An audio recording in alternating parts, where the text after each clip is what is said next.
Well, good afternoon, and thank you so much for joining us. I think this is such a critical mission for all of us as we address education reform in the United States. Today we're joined by four outstanding guests.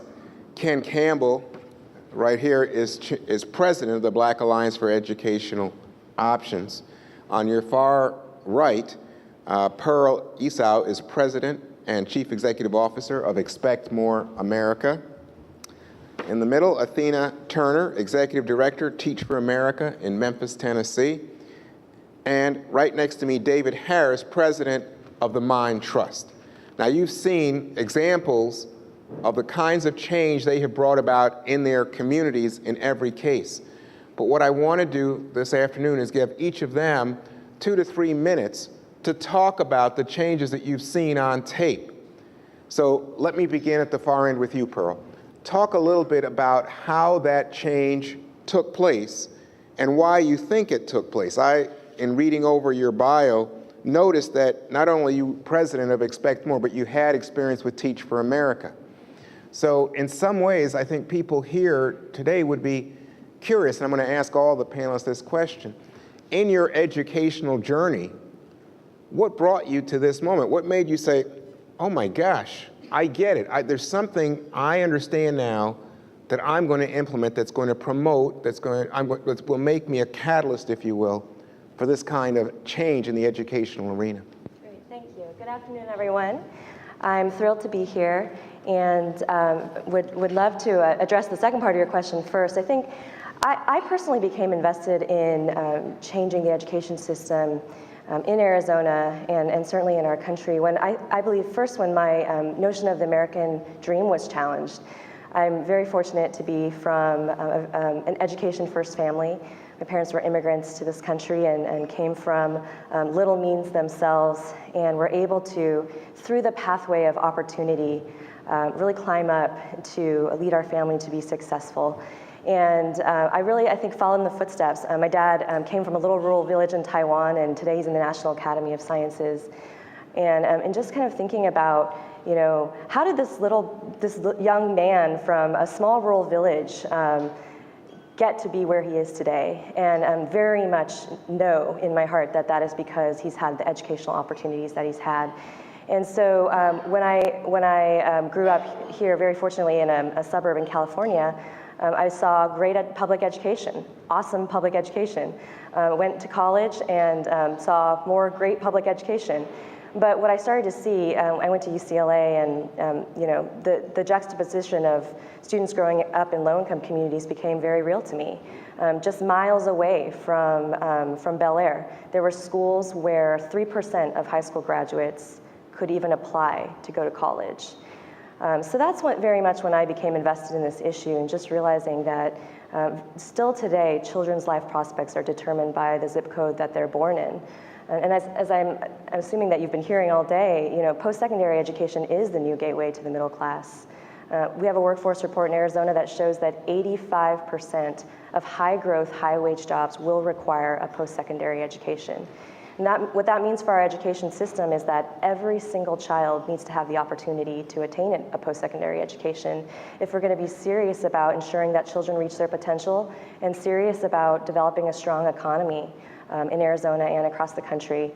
Expect More Arizona is a statewide nonpartisan education advocacy organization dedicated to a world-class education for all Arizona students. We were formed by Arizona's leaders in the business community, in the education community, and the philanthropic community. And they came together a few years ago to say that, you know, this is going to be a heavy lift. Right now in Arizona, half of our high school graduates don't qualify to enroll directly in a college in Arizona. 60% in community college are remediating. So if we're going to make progress and achieve a world-class education, we're going to have to work together. So Expect More Arizona was founded to advocate with one voice, to reach out to the public, to build public awareness on key issues, and to mobilize the public to take action, especially voters and parents. We know that lasting change is going to take time, and to create sustainable change, we've got to create a culture change, and that means reaching out to voters and making sure that the education is the top priority when they vote, and reaching out to parents to make sure that they build a high expectations culture in their homes. You know, I was struck by the numbers that you cited. I think you said in your community it was 3 or 4% were college ready, and now in Arizona, you say half are not ready to go to college. Half of Arizona's high school graduates don't qualify to enroll directly in a university. Our remediation rates are very high in Arizona. And if someone said to you, Pearl, why? Why are half the kids not ready for college after 12 years? Your answer is? Well, part of it is that the world has changed. You know, with the rapid change in terms of technology, the way that students are required to learn nowadays, preparation for the workforce, the need for critical thinking, problem-solving skills, the world looks different than it did 20 years ago. And I think that means that our education system needs to adapt, and we need to be in front of that. That's one of the reasons why Common Core standards is so critical, because I do believe that the standards and the assessment that will come with it are a transformational part of ensuring that our students are ready for the workforce of today. The other part of it is that Arizona's standards have just been too low. And our high school exit exam is a 10th grade proficiency test. That's not good enough. Ken Campbell is with the president, I should say, of Black Alliance for Educational Options in New Orleans. And Ken, when I watched your video, you talked about being on the right side of history. I like that very much. And again, I just want to come back with the same question I asked Pearl about what brought you to this agenda, and what was your aha moment?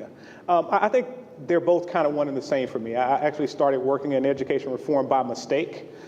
Me and my entire circle of friends who graduated high school in 1983 in Biloxi, Mississippi, opted for the military, and I thought the military would be my career. And after 8 years active duty, got out and went to Washington, D.C. with grand plans to go to Howard University, enroll in the ROTC program, and go back to the United States Army. And an interesting thing happened in that I got a job doing government contracting with former military people that I thought would be great, and I hated every day, from the first day to the last day.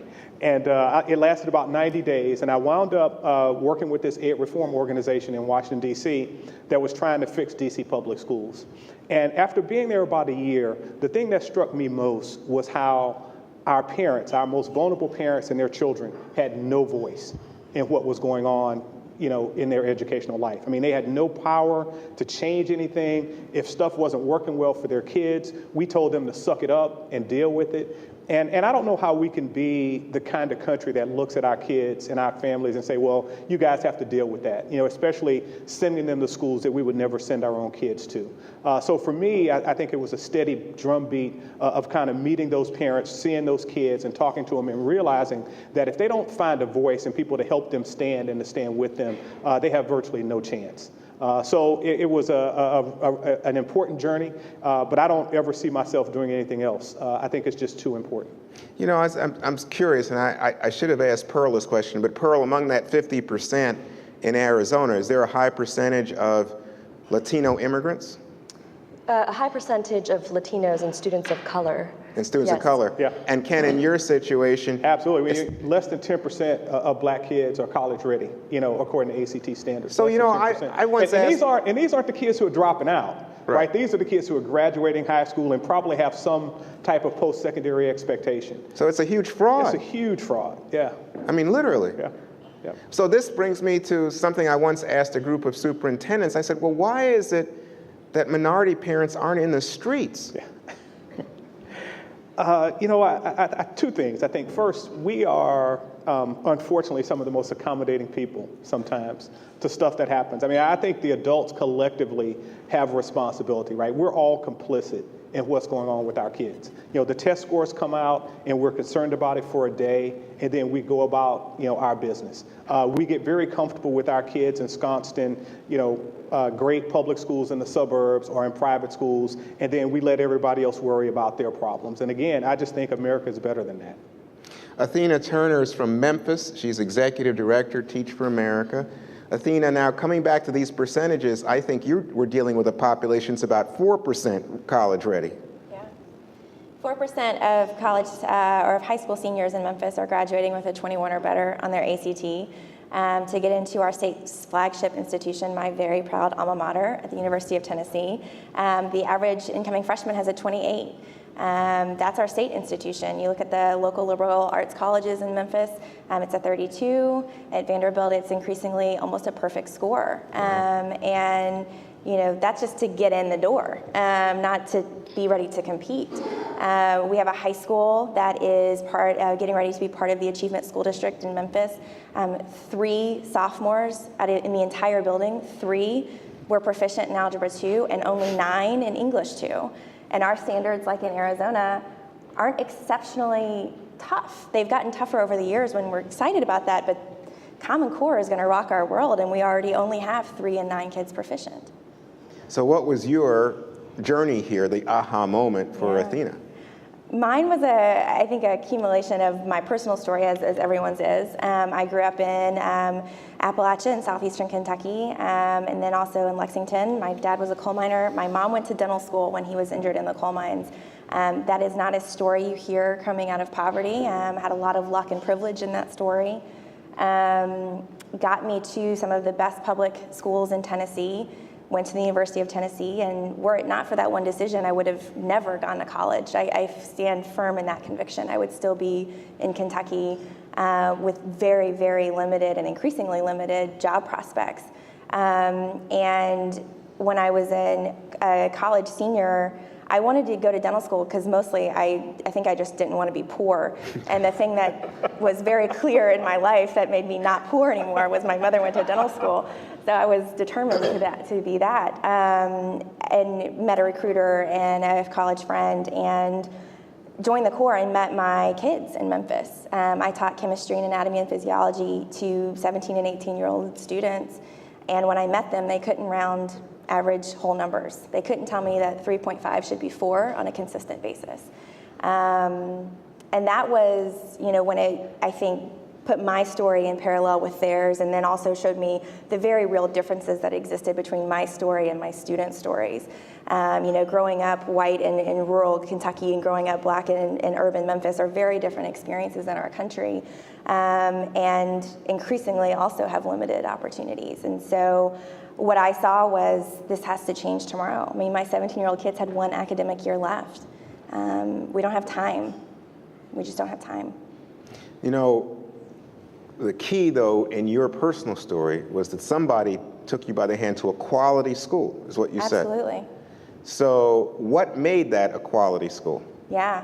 I would say the other key to my personal story is through my father's injury, I had the luck of essentially having a stay-at-home parent all of the time. And so even though I'd had permanent subs in Kentucky growing up and really learned very little in my public schools there, I had constant support. When I got to Tennessee, I grew up outside of Nashville for most of middle school and high school. We had great teachers. We had teachers who, took an interest. First of all, I had a teacher. That was important, and a step function change from what I experienced. And then they were active. They were, engaging with my parents. You mean the other school didn't have teachers? No. I mean, they had folks who showed up. I mean, there was an adult in the room, I think. But I had permanent substitutes for most of my early education. And they did the best they could, but what all can they do when they're not fully in charge of the classroom? And that was tough. So I had teachers who cared about me. I also had the privilege of, really escaping poverty almost overnight. And that matters. It's not the only reason and only excuse, but that does matter dramatically. No, but what you said about teachers really stands out. I mean, clearly. Yeah. You need good teachers. Yeah, and I think that's ultimately what led me to my work at Teach for America. We are essentially about adding leadership capacity to our country in lots of ways, with our students in the immediate short term. And then we also know that this is going to be a long-term game, and so we have to make sure that we're bringing in our nation's most promising future leaders in this effort and changing their career trajectory such that education is the thing that they care about forever. Well, I must tell you, when I was coming in, everybody said you had great teeth. So now My mother made sure of it. Your mother made sure. All right. David Harris is president of the Mind Trust. And David, I wanted to ask you a little bit about the options that exist in terms of school reform, charter schools, vouchers. But I want to ask first, so that everyone gets to know you, what brought you here? What's your aha moment? So, like Ken, I'm a little bit of an accident. I'm a lawyer by training, and I was working in a big law firm in Indianapolis when a man I know who was thinking about running for mayor came to me and said, "Would you be interested in helping out in my campaign?" I said, "Sure." He said, "What issues would you like to focus on?" I really want someone to focus on, at the outset, on crime or education, and I kind of thought education. But quickly became very passionate about it the more I learned about it, and incredibly frustrated about how difficult it is to really drive change. And one of the really significant moments for me was pretty early on in my work in his campaign, a friendly legislator, the Democratic mayor that I worked for, friendly legislator came and said, "Gosh, just want to let you know that we can't do anything that the teachers union wouldn't support at the legislature." And it just was crazy to me that we couldn't drive change that we knew was needed because of that kind of obstacle. And so I just became more and more passionate. And then we also saw the success of so many of the charter schools that came through our system and that are now operating in our city, and came to hold two really strongly held beliefs. One, all kids, no matter what their circumstances or backgrounds or economic situations or family situations, all kids, if given the right supports and conditions, can excel as well as any other group of kids. And the key to getting that done is through talented people. Great teachers, great principals, and great innovators. We call them education entrepreneurs, but people who are imagining a new and better way of delivering public education. And Teach for America's founder is kind of the penultimate example of that in this country, but there are many of them. And so we started the Mind Trust, which was really an outgrowth of the Mayor's Charter Schools Initiative, to attract the best entrepreneurial talent we could to Indianapolis. To teach. Well, we wanted to bring great teachers. We wanted to bring great principals. First, we built a venture fund of about $5.5 million to bring some of the best established entrepreneurial education organizations to Indianapolis, groups like Teach for America and the New Teacher Project and College Summit and Stanford Children. And then we also created 2 incubators to support kind of the next generation of emerging education entrepreneurs. One, our Education Entrepreneur Fellowship, that's open to people who have any idea. We're open to any idea, and we've had over 3,000 people from 48 states and 36 countries apply to come to Indianapolis to work to meet the needs of our kids. And to me, that's an important lesson because, Indianapolis, I wish this weren't true, is not on everybody's radar screen. But yet when you create the right kind of opportunity, you can attract talent. We've selected only 7 people out of that applicant pool, so we have a very high bar, and they've focused on a range of different things, keeping great teachers in the classroom, which is a big in the urban classroom, which is a big issue, using the summer months to close the achievement gap, the plight of foster youth, getting the faith community more engaged in education reform. And then we also created a charter school specific incubator through which we invest $1 million in teams of people who want to come and start networks of charter schools. And the goal of that is really not just to grow a bunch of schools, but to grow the best of the very best, to be that proof point, to show that all kids can excel. And one of the things that I've felt ever since doing this work is, where is the outrage? You say, why aren't people storming the street? And part of the answer is I don't know, but I think one of the reasons is that people don't really believe, they may say, but they don't really believe that all kids can excel, the kids from all backgrounds. Oh, wait a second. My mom and dad would believe, Pearl's mom and dad would believe. I think, so it's, but you think the parents don't believe? I don't think it's the parents, I think it's the community. So there are 2 issues. Why is the community complacent? And then why are our parents? And I think that the issue with parents is more complicated because a lot of times, if they're economically challenged and they've had bad experiences with authority and school systems and they don't have the skill sets to engage, that's a different question. But why is the overall community so apathetic when in a school system like the Indianapolis Public Schools, half of the kids aren't graduating, let alone graduating ready to go to college? Where is the outrage? And for me, I think in talking to a lot of folks, that part of the reason is that a lot of folks don't really believe the kids from all backgrounds can learn. Let me just tell a quick story because it was profound for us. We got to know a young man named Lawrence Hemphill, who grew up on the southeast side of Indianapolis. Father was a drug dealer and mother's a prostitute. Right? It's hard to imagine what that must be like. And he just assumed that he was going to be a drug dealer like his father. Got involved as a junior in high school, so it wasn't early, a junior in high school in a program called College Summit that we helped recruit to Indianapolis. We just got an email from him last week. He just graduated from college. He's going to South Korea to teach English. He wants to come back and join Teach for America. In Memphis. Well, hopefully in Indianapolis. Hopefully in Or Indianapolis. Phoenix. Or Louisiana. We can use it. No, still in Indianapolis. But he signed his email, Lawrence Hemphill, college graduate.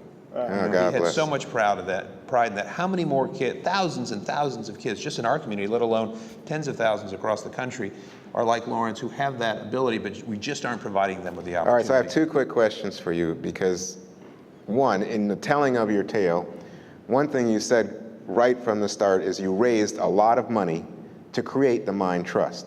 How'd you do that? Well, it was really hard at first. We had the sitting mayor of the city as our founding board chair and a big champion of our work, and it was still really, really difficult. And one of the things I always tell people who are starting new nonprofits is don't get discouraged when everybody tells you no and that your idea isn't going to work and all of that. But we just were persistent, and we were able to raise, we've raised about $37 million. Most of that money has come from local foundations in Indianapolis.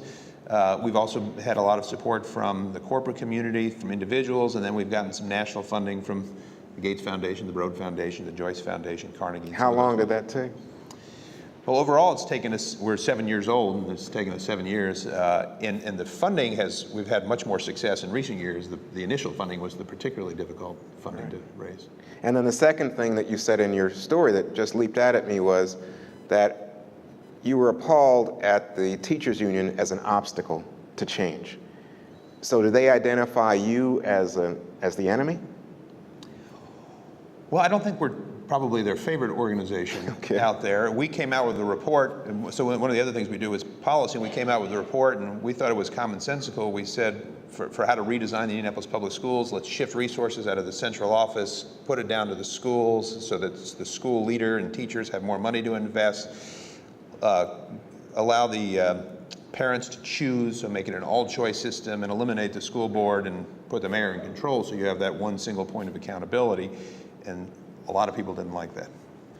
And and the teachers unions, I think, are among them. So what happened? Well, that was 18 months ago. It has not been enacted. We have not had we did not. So they stopped you? Well, I don't know that they stopped it. The mayor didn't choose to pursue mayoral control, and we had hoped that was going to happen. And so, I mean, there are a lot of roadblocks, but I certainly wouldn't limit it to the teachers' unions. We had a lot of pushback from different other segments of the community. Who else? Well, the school system didn't Itself. like it. Itself wasn't very enthusiastic. The school board didn't like the idea of eliminating So everybody says the parents have little voice, but the school board has voice, the school system has voice, the teachers union has voice, but not the parents or the kids. Which is why choice is so important. At the end of the day, we need to. You're a superintendent of a school system, and it's just kind of human nature. You focus on the things that are the most immediate, pressing. And so you've got the teachers unions, you've got the bus drivers, you've got the janitors, you've got the business community, you've got the media, you've got everybody. And unfortunately, the least squeaky wheel is the parent, right? It's unbelievable. Because they don't have options. They're told, if you live in this neighborhood, this is the school that you have to go to. And so their needs aren't being met, which is why choice is so important, because then all of a sudden, that parent represents the $10,000 or $12,000 that the school gets for that child's education. And in order to get that family to make that choice, they have to meet the needs of the families. That's why charters are so important, because they're all choice schools. They only survive if they're meeting the needs of the families that are in the school. So Pearl, when you hear this story, is that your experience in Arizona? Do you find that the opposition oftentimes is insurmountable? Well, one of the reasons why Expect More Arizona focuses on parent outreach is, I think, very much being discussed right now. We believe that sustainable change and true reform of the education system where all children have access to post-secondary education won't happen until parents and voters demand it. And not just that they demand it, but that they're willing to get engaged, roll up their sleeves, and take action locally to make it happen. And so very much believe that parents are at the heart of this issue. I'll say a couple of things about, I think, the issue of parents and choice.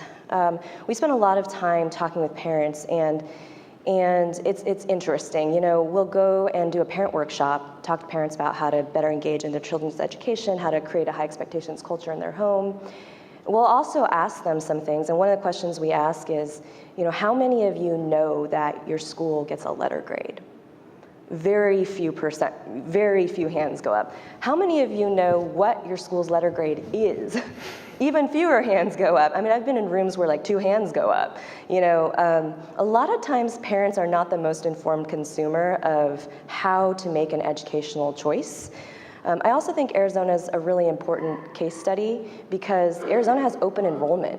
And so in Arizona, choice is not just about charter schools. You can actually choose to send your child to any school, any public district school, charter school, you name it. And so you'd kind of, if you're curious about what would happen in a land of choice, you can kind of look at Arizona and go, well, what's happening in Arizona?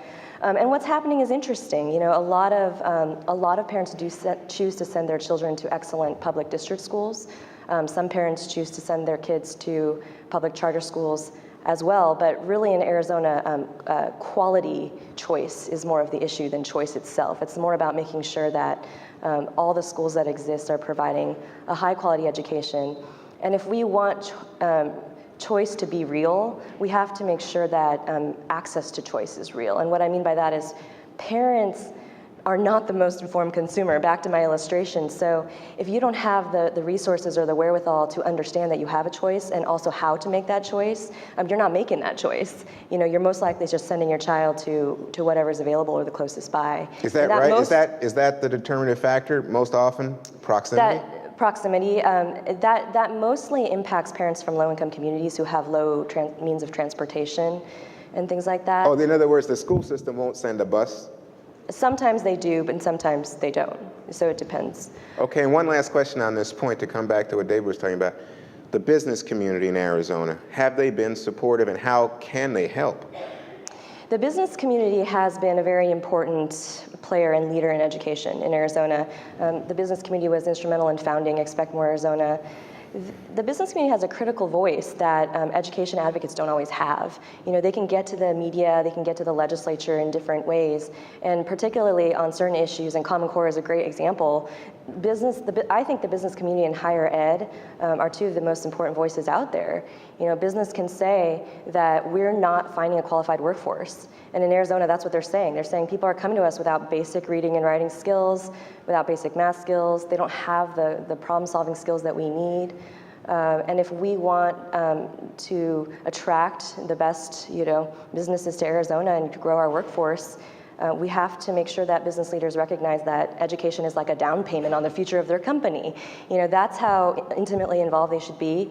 And they have been. They've stepped up to the plate on a number of issues, including Common Core, and very importantly, funding. Taxes are an issue that I know businesses don't really like to touch too much, but they have stepped up, more than once on tax increases to support our education system. That's been critical. Ken, now in New Orleans, is there a unique aspect to the school reform effort? There are a lot of unique aspects, I think, to New Orleans. It's a district right now where parents, especially low-income parents, can go to just about any school in the city that they want to go to, public or private. We have the charter school program where 80+% of kids in schools in New Orleans are in charter schools. Which is, I think, a national high, right? Absolutely, it's the highest in the nation. We have a voucher program that allows low-income kids to access private schools.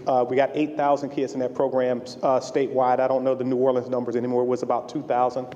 So there's a ton of choice available for our families in New Orleans. And I think that choice and the ability to make a choice has, one, helped to create more informed parents. I think in many places we have conditioned parents to accept whatever's there. And I think part of being uninformed is it's a function of not being able to make any choice, right? If you wake up every day, you got one set of clothes. It's like when you wear a uniform. You get up every day, you don't have to worry about what you're going to wear because you know you got to wear your uniform every day.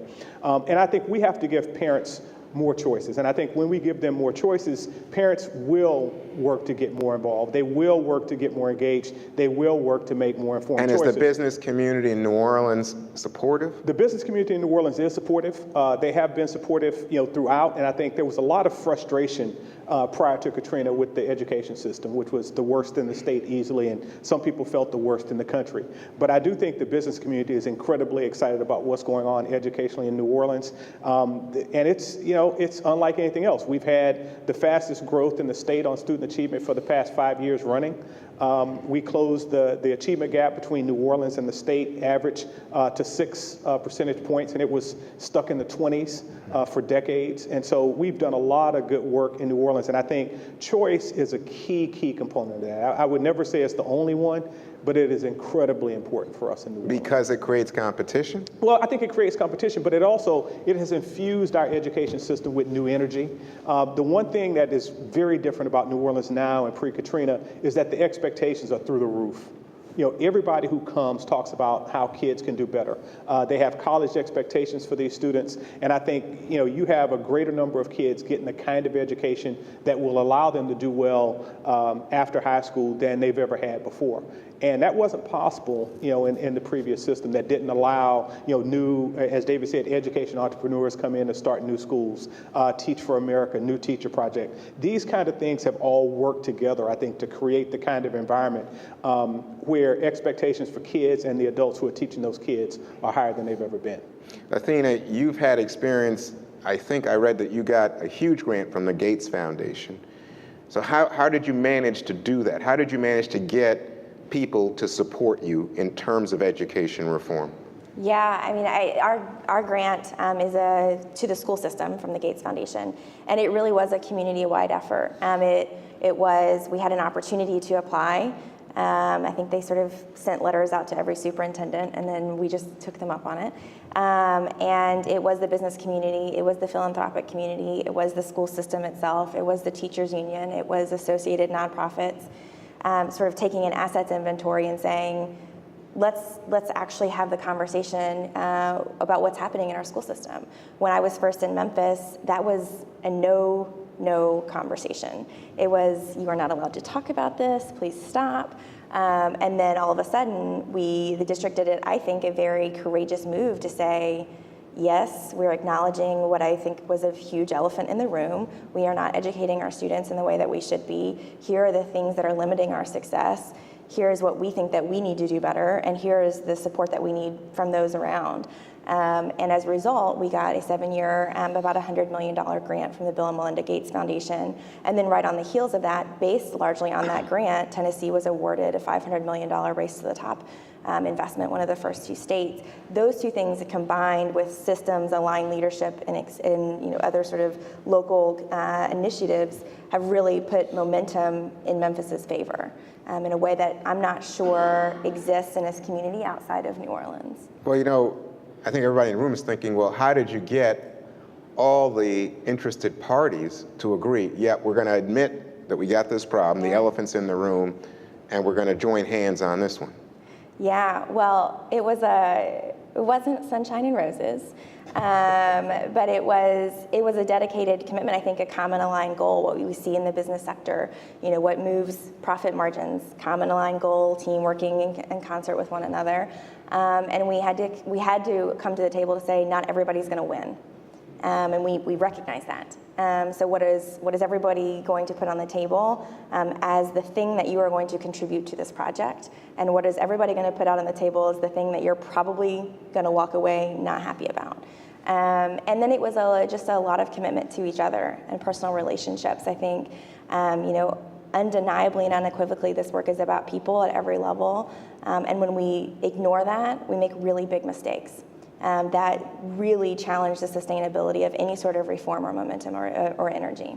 And how much choice exists in Memphis in terms of charters, vouchers? Yeah, we essentially have an open enrollment system. I would say we have 2 high schools that parents are interested in sending their kids to, and in the entire community. They literally camp out for 3 days in front of the school board. And when you think about who can camp out in front of the school board for 3 days, there's this sort of set parameters of that group of parents. And so, and even still at those schools, only 1/3 of kids are graduating college ready. So we're camping out for 3 days for 1/3 of kids. That's not, I don't have children of my own, but that is not a chance that I would take that my kid would be one or the other 2. But that's the reality in Memphis. So we're increasing in our choice. We have a very, very aggressively growing charter network. We also have, modeled off of New Orleans Recovery School District, a statewide achievement school district, actually led by an alum, Chris Barbick from Houston. And its mission is to take the bottom 5% of schools and put them in the top 25% of schools across the state. 85 of those schools exist in the state. 79 of them are in Memphis. Or 69, 69 of them are in Memphis. So almost every school in the bottom 5% is in my city. We have a lot of work to do. And that's pretty convincing. You want to jump in? Just want to make one comment about choice, because we've been talking a lot about choice, but I'm a huge advocate for choice. But choice in and of itself is not the answer. You still need to have high barriers of entry so that only the highest quality schools get started and only the most talented people have the opportunity. And then you also need to have government play an oversight role to come in and close poorly performing schools, which is a very difficult thing. I agree that parents, a lot of times the people you fight to close poorly performing schools are the parents themselves. So that is a challenge. But when you have high barriers of entry, when you have real accountability, you can get dramatically better results. A Stanford study came out in December of last year that found that the Indianapolis charter schools students are doing dramatically better than their counterparts in the Indianapolis public schools. New Orleans is the best example. New Orleans is about to become the first city in the history of the nation where a city school surpasses its state average. And it was built around this notion of creating choice, creating the opportunity for talented people to come and launch great new schools, but then also accountability. They systematically close the lowest performing schools every year. So those things are what combined together produce the best results. It's not just choice alone is going to produce dramatic results, but choice with high barriers of entry and real accountability is what really can transform a city. And Pearl, you picked up on this because you said it's a matter of quality. You said there's choice all over Arizona, or is Phoenix? Well, we have a lot of rural areas in Arizona where there isn't choice at all. Right, so it's Phoenix. The school is the community center, is the park as well. Right. Like on our reservations. But yeah, in more urban areas. So you said pretty much the same thing that David's saying. It's quality, making sure the parents are aware of a quality choice. How do you determine quality? Well, when we work with parents, I think what we encourage them to do is to look at the objective indicators that they are able to have access to. So for example, we did just start giving schools letter grades. So that would be an example of one objective indicator.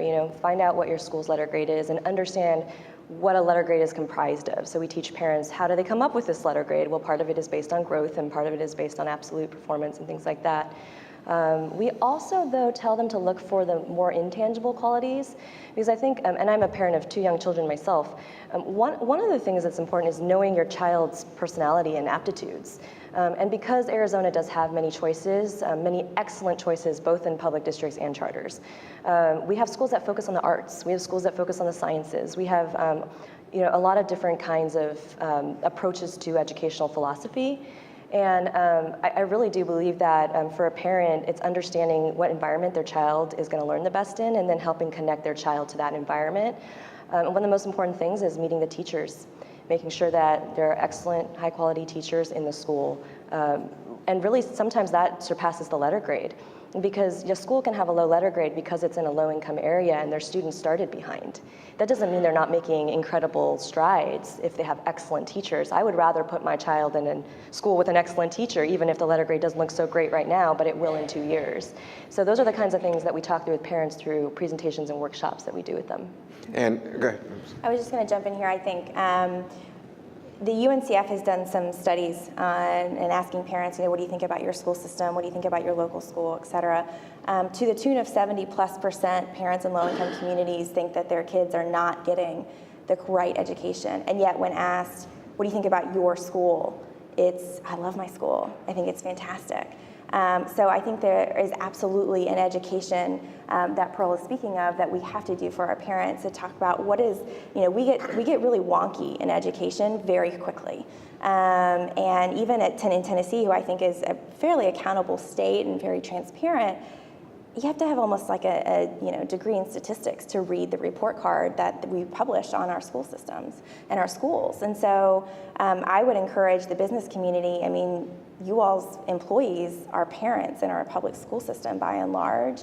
And I would merge that idea with accountability to say, I'm going to invite the school system to have open forums with my workforce to make sure that they are educated about all of the things that Pearl just said. And if the superintendent is repeatedly declining my invite, I'm going to get real loud about that in the community. And I think that's been really important in Memphis. So, when our superintendent was not, doing his role that the community thought, it wasn't a hush-hush experience. He was in the fire all the time about that. I think that is one thing that I see the business community in Memphis. They're very engaged with their philanthropy. They're very engaged with their senior level talent. I'm not sure I see them consistently engaging their workforce, at the front lines, who are their parents making choices every day about the strength of a community. Wow, that's a good idea. You mean that they could, through the parents, Absolutely. also exercise some influence? I think through the parents, but also just through their voices. I mean, I think one thing, and BAEO works in a number of states across the country. And the one thing that we've seen is whenever the debates get loudest about education reform and what we need to do, the business community is often kind of silent. They'll be supportive quietly, kind of in the boardrooms, but you won't see them, going into the legislature saying, you know what, in Kentucky, we need to have this charter school bill. Right? It's ridiculous for us to be one of the few states, when you look at the performance of kids across the state, in Alabama, to have them say the same thing. I've seen businesses be far more risk averse when it comes to, kind of taking a public stand on some of these issues than I would really, love for them to be. I think there's an important role for them to play, and I would love to see them step up to the plate, in just much, much bigger ways than they do in a lot of states. Just before we go to the audience for their questions, several of you have mentioned Common Core. And Common Core has become controversial. Some people say that it's big government dictating what people will learn. What's your response to this? I'm a firm supporter in Common Core, and sometimes I have a hard time understanding where the criticism really comes from. 46 governors came together to agree on moving forward on the Common Core, independent of the federal government. We couldn't get 46 governors to agree that, what the day of the week is. And we got them to agree on this because it's so important and I would argue pretty obvious.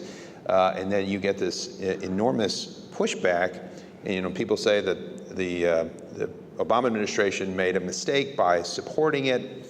That doesn't really make sense to me. I think this is indicative of one of the problems we face throughout education and education reform, is that there's these debates that just don't make any sense, that there's so much misinformation that's coming out on Common Core, but it's true of all the work that we do, the things that they say about Teach for America, for example, or BAEO, or any of the work that we do. One of the things we talk about the business community, we've had fantastic business community support of our work in Indianapolis, and really courageous, where they've stepped up and put some of our biggest businesses, especially Eli Lilly and Company, they've kind of put their reputations on the line, getting behind some controversial stuff. And what does that get twisted into? Well, everybody's just trying to profiteer off of education. That's one of the things that we hear all the time. And so how can we have a more just intelligent conversation where you can go back and forth and talk about these things? And to me, Common Core is just another example where it's just the criticism is really based on kind of almost crazy misinformation. And it's especially problematic for me because in a lot of states, you're talking about a lot of places that have really poor standards now for English and math, right? I mean, really, not kind of good, really poor standards. And some of those states, you have the leading critics, and if standards aren't high for our kids, we're in real trouble. I think it's a competitiveness issue for the United States as a whole, let alone for each state. And so for us to be sitting out and people to argue against higher standards and more rigor for our kids is ludicrous in my mind. Athena, have you encountered this? Absolutely. I mean, I think, I really do think it comes down to fear. I mean, I think everyone has a fear of the unknown, fear of change on some level. I think it's going to dismantle a lot of conversations. In Tennessee, when we raised the standards in our state recently, and like I said, I think we went from really, really, really awful standards to really, really awful standards. So better, but not exceptional. We saw a little bit of this. I mean, it was fear of, do I, as a teacher, right, do I have the training? Am I getting the professional development that I need? Is my principal the instructional leader of my building? And likely the answer to that is no. So can I get what I need to do my job well?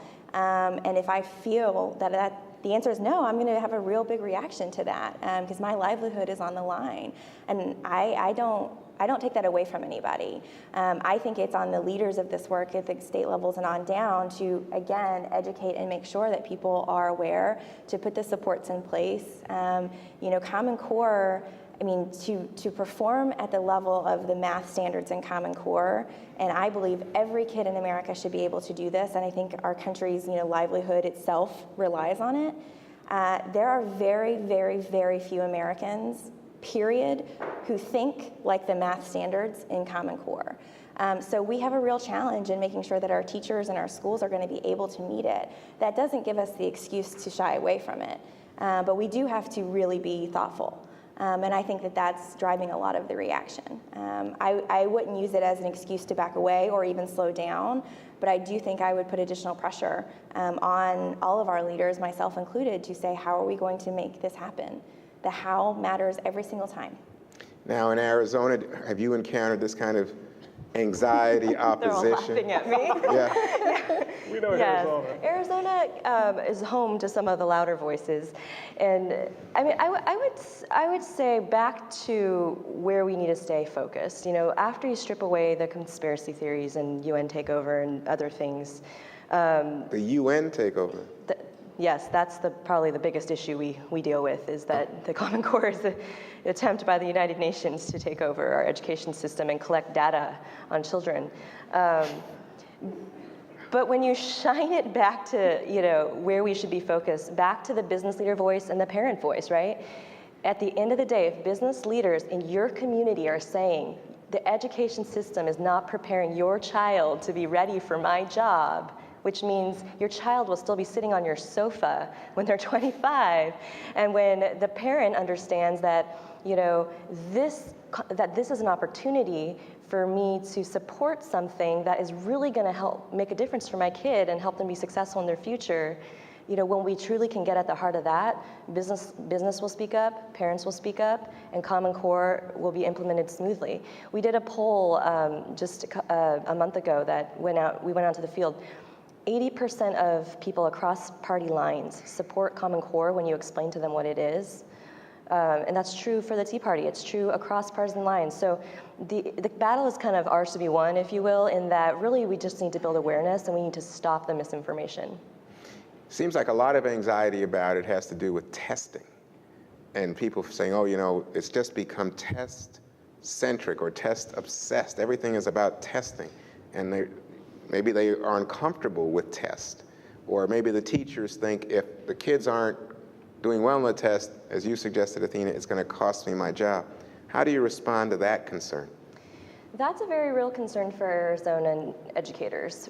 We just implemented more rigorous teacher evaluation systems. We just implemented. I'm sorry, I didn't understand. We just implemented more rigorous teacher evaluation systems, as well as the letter grades, both of which are based on test scores. And now we're saying to teachers, now we're going to introduce a new test, and we don't know what that test is yet, and it's going to be testing these brand new standards, which many educators would say weren't even funded to begin with. So that's definitely a pressure point with educators. To the credit of our awesome educators in Arizona, they are still saying we love the Common Core. They're saying we need this for our kids. This is so critical, but we do really want to understand how we will be fairly evaluated. And so it's up to advocacy organizations, and we're partnering with state agencies and others to say we have to introduce legislation. We have to address how we are going to tackle these transitional years when we have a new test that we don't know what it is yet.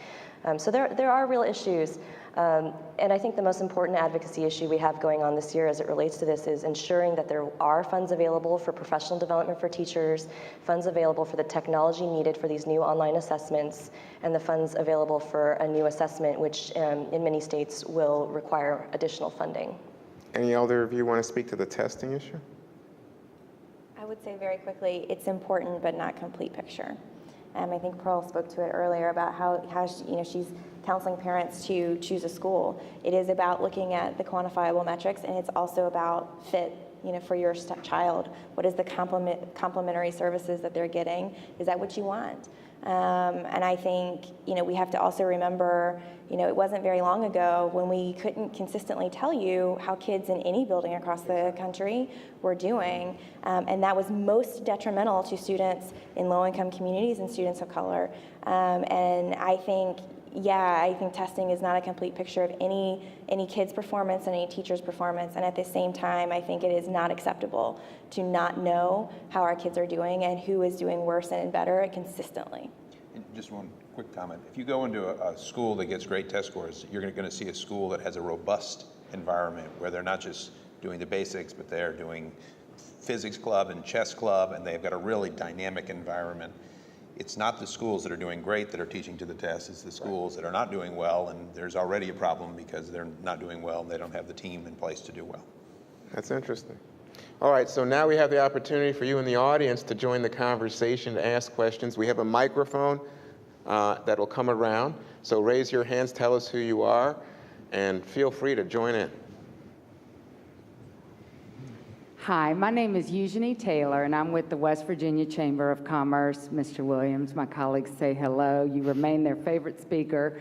Anyway, I'm originally from New Orleans, and if you would have told me on August 27, 2005, that in 8 short years, New Orleans would have had a public school system that the nation envied, and I would have told you you were crazy, crazy. So, it took a flood of epic proportions to wipe the slate clean and start over.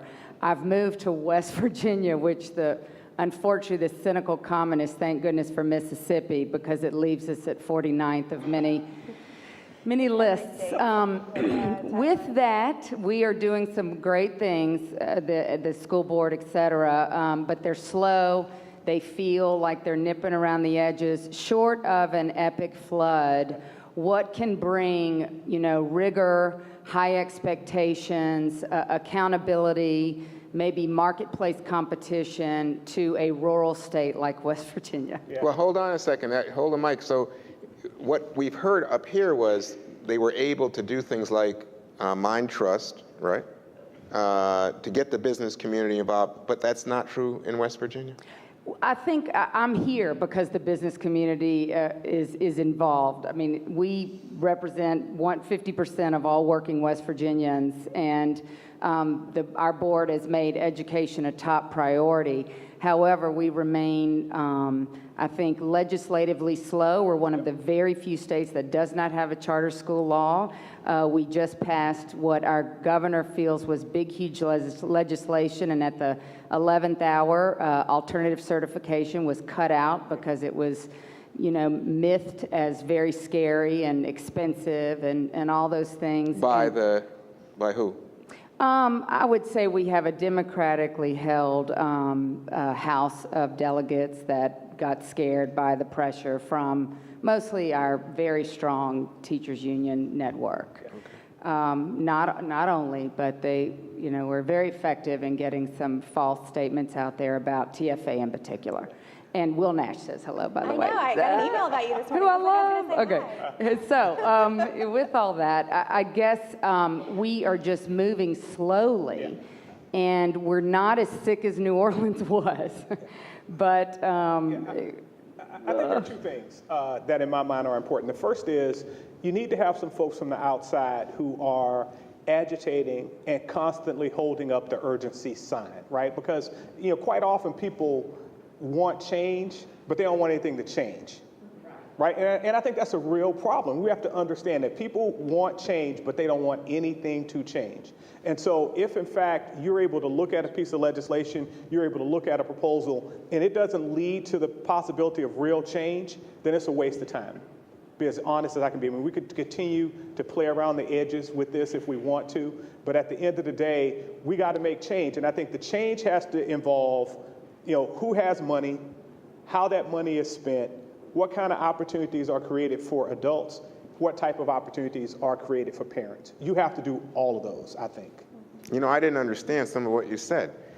You said you've got to have the opportunity for change. People don't want change, but they want Well, they different want results. change. Yeah, exactly. They say Okay. they want change, but they don't want anything to change. Right. And I think there's a difference. What's the difference? Well, I think if you want things to change, you realize you have to do some things differently Right. So, in order but, to make change happen. But they're never going to do it. Right. So you have to keep fighting. You have to keep fighting. You have to keep fighting. Go ahead, Athena. I would say, in addition to being rigorous and urgent, I think sometimes you need to see it in action.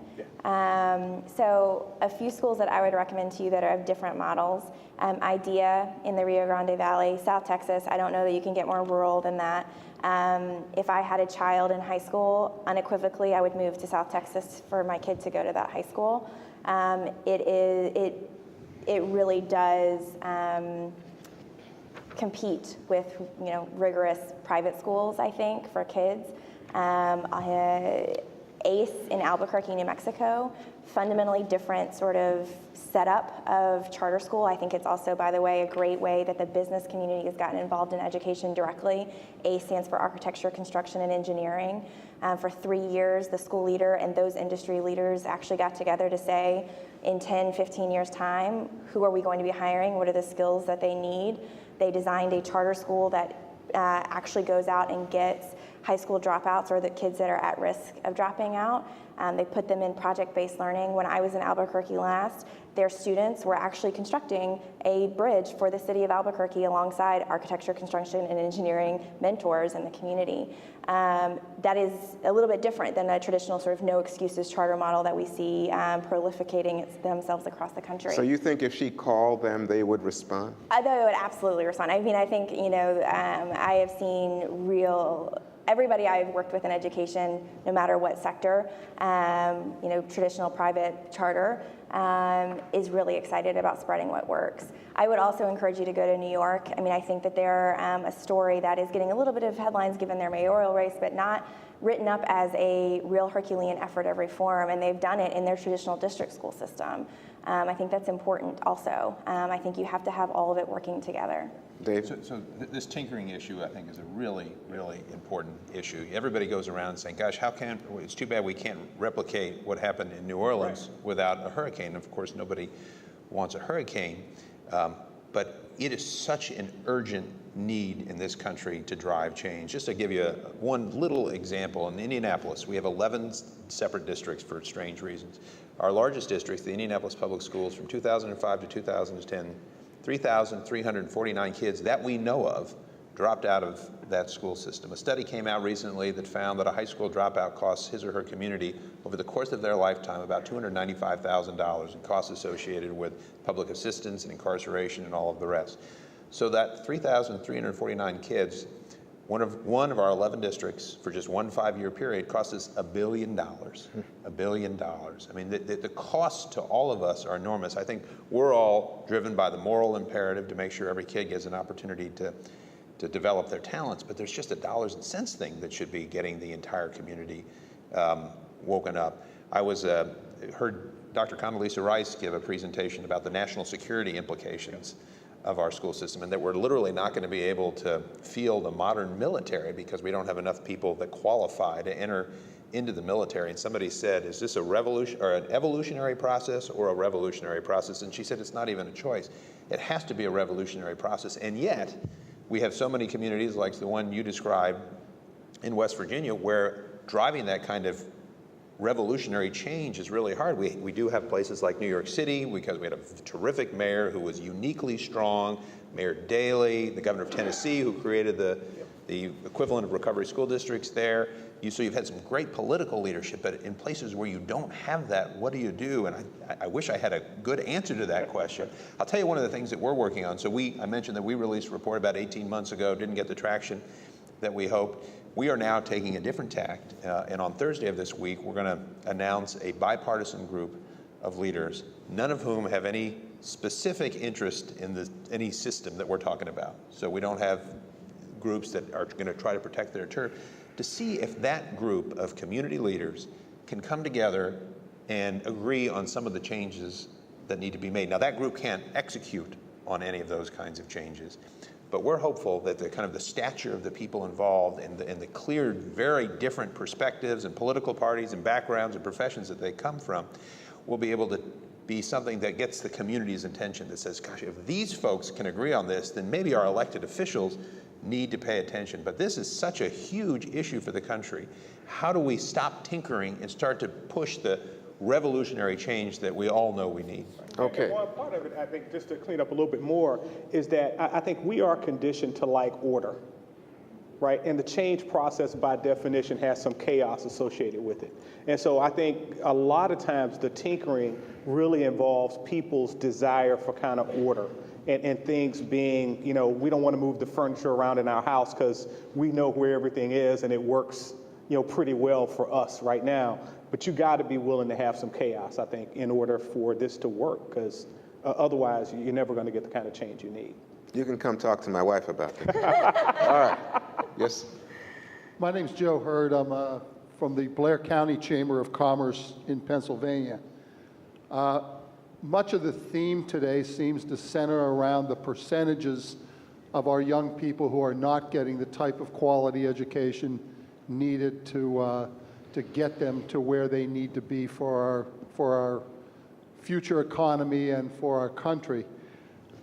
It also seems like there's such a low percentage of educators, business leaders, legislators, parents, and even the media that seem to be really tuned into the issue of education to the extent that real meaningful change can take place. I had a congressman tell me, yes, education is important, but right now there are many issues that are more important than education. And that, to me, is rather discouraging, but I think it speaks to the fact that with all the success stories that are represented here today and all the great things that we've heard, so much of what appears to need to happen will need to happen from the top down, because with the great bottom-up type things and the areas of the country that are experiencing good things because they've made the commitment, it never quite seems like it's going to be enough. And I guess my question is, are we spinning our wheels to the extent that the real progress that has to put us back on the right path is not going to be attained anytime in the near future? Wait, hold on. So you think that even though we have some models of success and change, that by and large the American education system is not going to change, it's condemned to failure? I think the American education system is, I think it is kind of changed so many times that it's very difficult, and especially from a business community standpoint, it's very difficult to kind of keep track of it. Business and education certainly seem to operate at a different pace. The expectation of business for education is that it moves along at the pace that business needs it to move.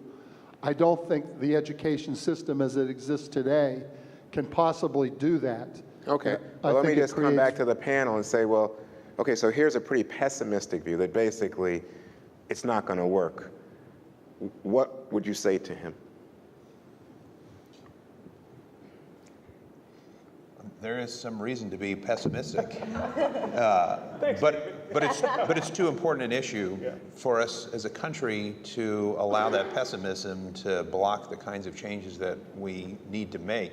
And I have to say, I'd be curious if my fellow panelists feel this way, particularly just in the last few years. I feel like the issue has really elevated, both in our community of Indianapolis and nationally. And I think there are a variety of reasons for that. I think you've had a president and a secretary of education who've brought a lot of visibility and a lot of good ideas and passion to the issue.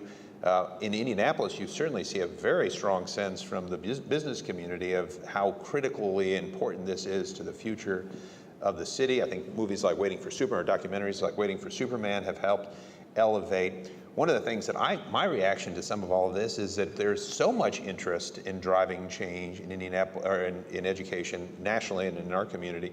Why are the barriers still so high? Why are they so hard to get over? And we were talking previously about people's just fear of change, but we also need to be candid about the fact that there are a lot of adults that benefit from this system. And one of the ironies I always think when we get accused of wanting to profiteer off the backs of poor kids and school systems, we get $0 from our public education system, our school systems. But there are a lot of people who actually do.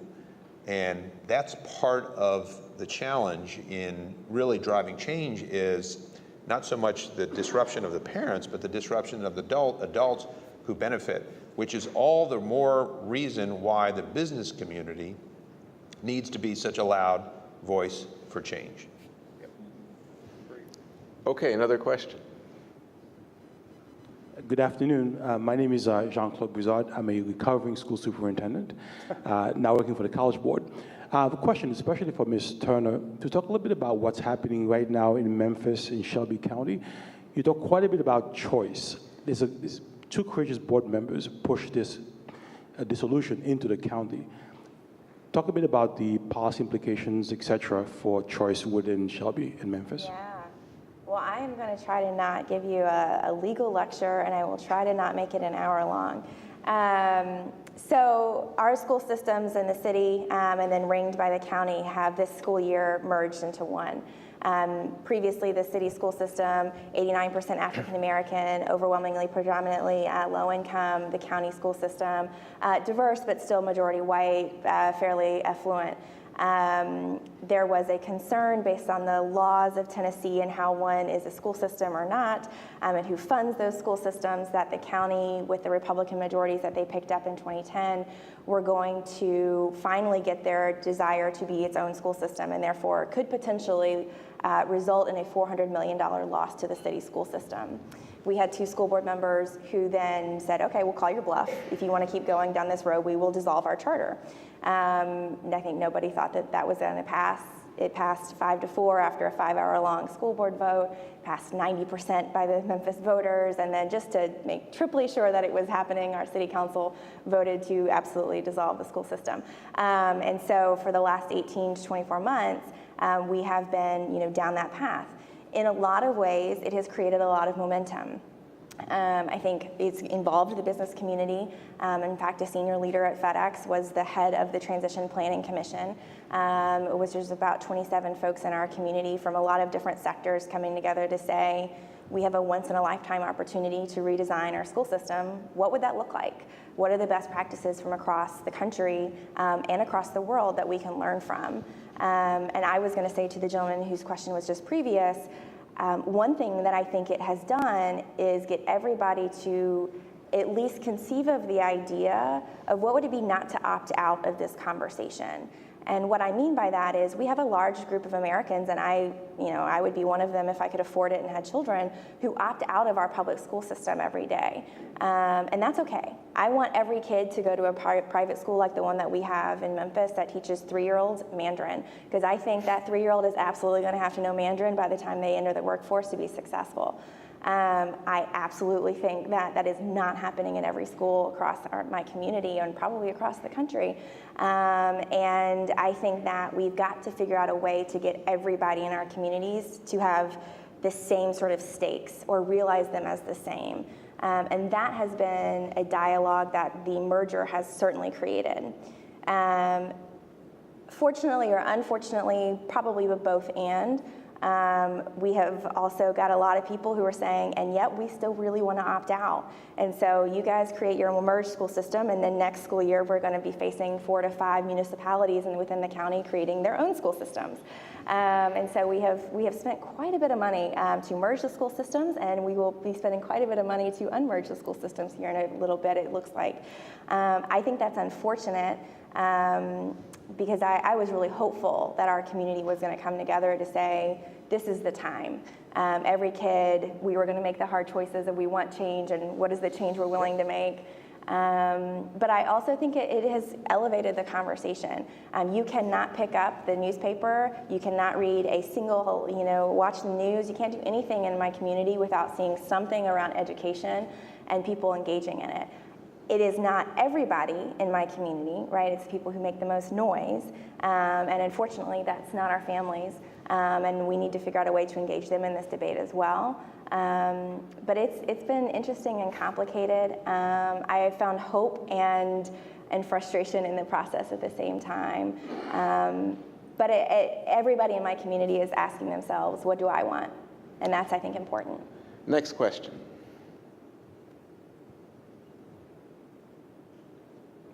It looks like we've shut them up. No, here's one. Hi, Deepa Gupta with the Boeing Company. I direct our education strategy pre-K to 12. My question is around parent and family engagement. And one of the things that we've seen a great deal of success on is engaging families in equal measure to their students in understanding how to apply learning and bringing them along together. We're supporting a few out-of-school programs that do that very well.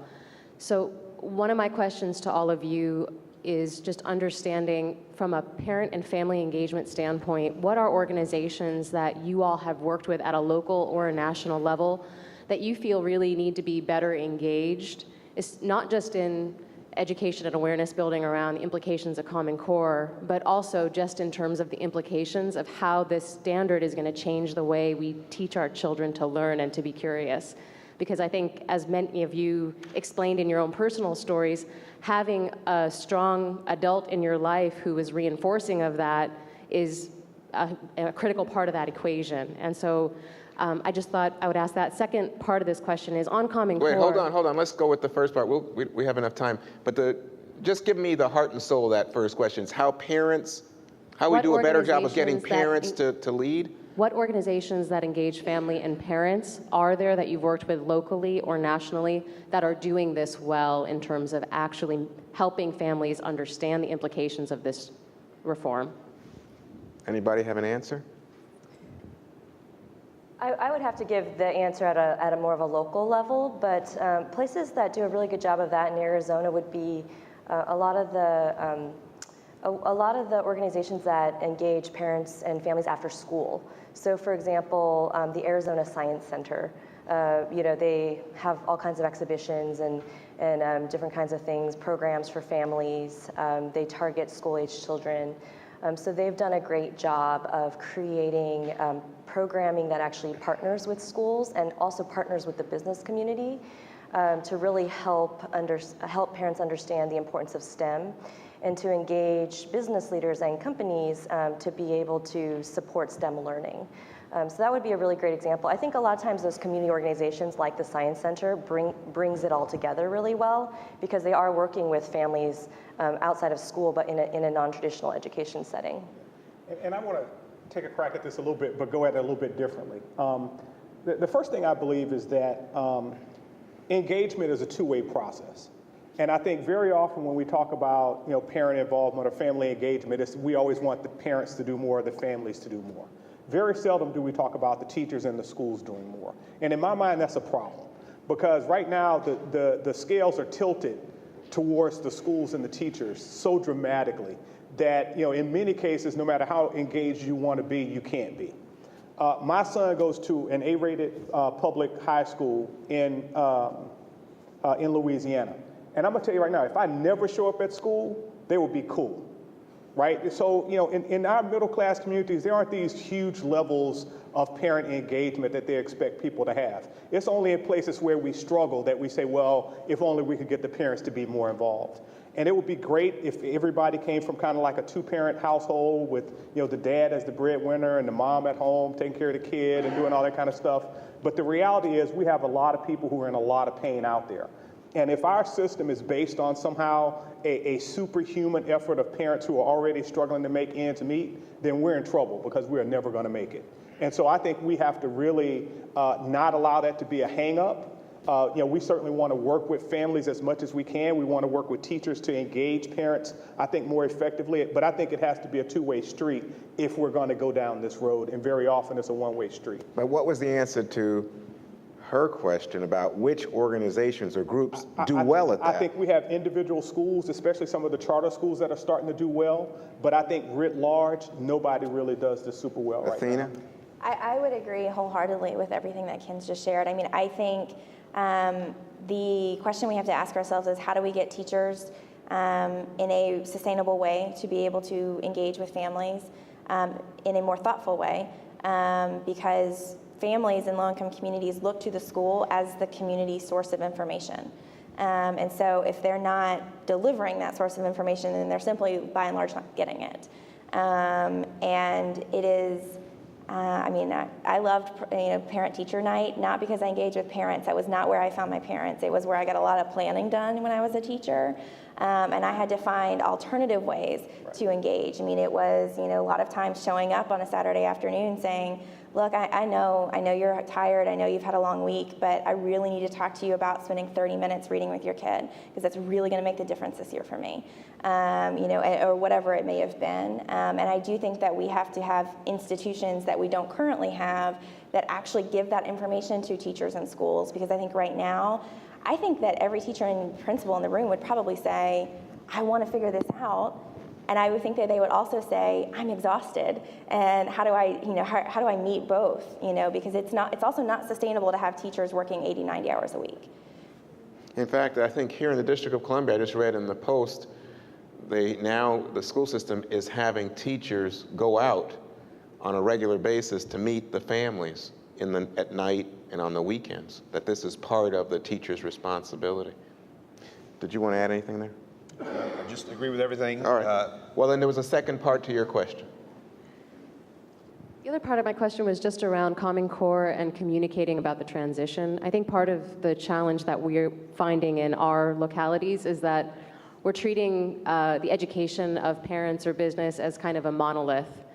Those parents who've got students who are in later high school have anxieties about the transition happening when their students are about to either get a job or enroll in post-secondary. Those parents who've got kids who are transitioning at those critical years of grade 3, grade 4 to 5, grade 7 to 8, those major testing periods or periods of transition from one school to another, they have a different set of anxieties just given the time of implementation right now. And I wondered if you've all have seen or have created any good resources in trying to segment those, that communication to those parents and stakeholders so that this becomes a little bit more of a practical discussion about what they can expect and how they can manage it. In each of the different sort of periods of their child's education. I would say in terms of segmenting the population of folks we're trying to communicate to raise awareness, what kinds of materials have you seen or are you in the process of creating? Well, I don't know of any specific organizations in our community that are doing this, but the best source of information for families are schools, and great schools communicate with parents. Great schools understand that it's important for parents to get involved. Sounds like in DC, they've got following some of the patterns or practices that charter schools have adopted. So KIPP, which is a very famous charter management organization in this country, requires that their school leader go to the home, not call, but go to the home of every single student before they're admitted to help make a connection, a positive connection with the family, so that they can have that ongoing dialogue in a constructive way. That's going to be the best source of information, but we don't have a system enough where the parents are the priority, so that's where the schools put their emphasis is on making sure that they're meeting the needs of families and parents, meeting parents where they are, and communicating with parents. It's hard for me to imagine we're going to see organizations develop that are going to be really effective at educating huge numbers of parents. What we need to see is schools that do that. And again, another reason why I'm such a strong believer in choice is choice creates the incentive for schools to meet parents where they are. So we're actually working pretty extensively on that in Arizona, and one of the things that we've been able to do is to form, we call it our Public Engagement Task Force, and the task force is comprised of about 40 different organizations across the state, and it includes everybody from our state education agencies, the department, the State Board of Education, the governor's office, the Board of Regents, our Early Childhood Coalition, our School Boards Association, our Education Association, our Charter School Association, and pretty much everybody, the business community, our after-school programs. And we all meet once a month around a coordinated statewide communications plan that is targeted to parents. We have parents, legislators, and business community. So we created a website, we created a communications toolkit, we created talking points for different audiences. We work really closely with like the State Board of Education and the department on a communications timeline, because really I think it's a state issue, because how your state is rolling out standards differs between states. And so we have created a communications timeline where we've highlighted the high pressure points of when the public is going to have a reaction. So for example, when the standards were implemented in all grades, or one of our future pressure points is when the new test scores are released. You know, we know parents are going to have a reaction.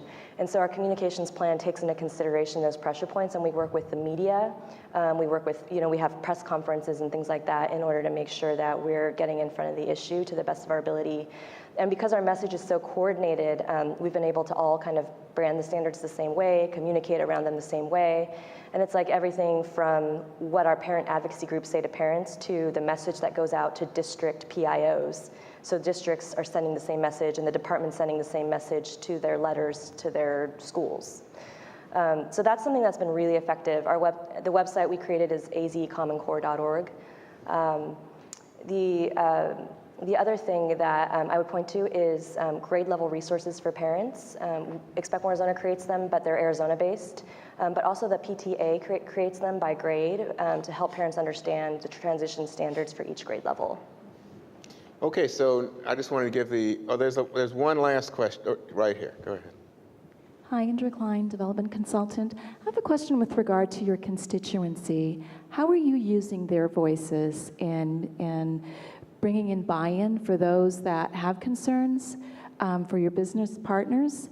And then more importantly, taking your program and taking it to the next level, particularly with regard to workforce development within the schools? Dave? I think that we struggle, frankly, to engage families. If you're talking about, when you say constituencies, I guess I think you meant the business communities, right? Actually, it's your students. I would think that they would be the greatest product. You know, in business, it's whatever you have as the product is what you put out there. So how are you using their voices in showing not only just your successes, but the challenges in garnering the buy-in, but also taking... Wait, the buy-in from the business community. Business community, philanthropy. Right. Because it's not just business that's going to help bring this forward. It's the collective. What is a community? It's all the components of community. And then from that point, especially for those that are in the elementary, as you move up the food chain, it's how are we then going to take those principles and put it into middle schools and high schools, particularly if we know that a high school degree is not going to do it, and we know that many families are challenged in being able to afford that post-secondary education. I think the common sense would be to put the programs in the high school. You know, whether it's an IT related, if it's going to be a component of manufacturing with the business partnership.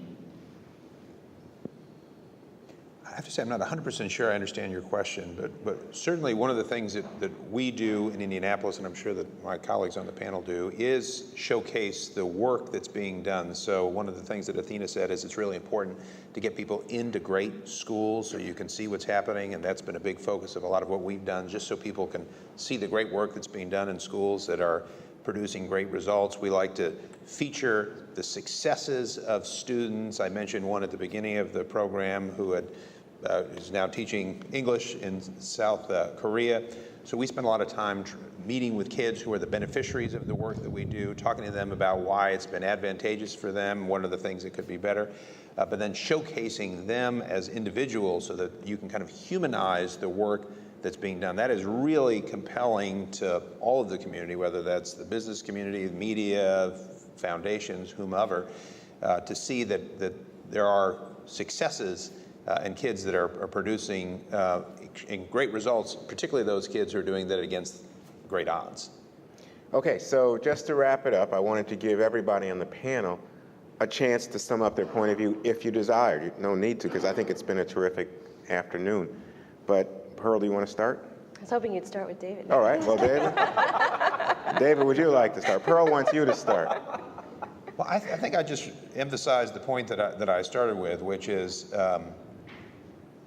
all kids can excel if given the right supports.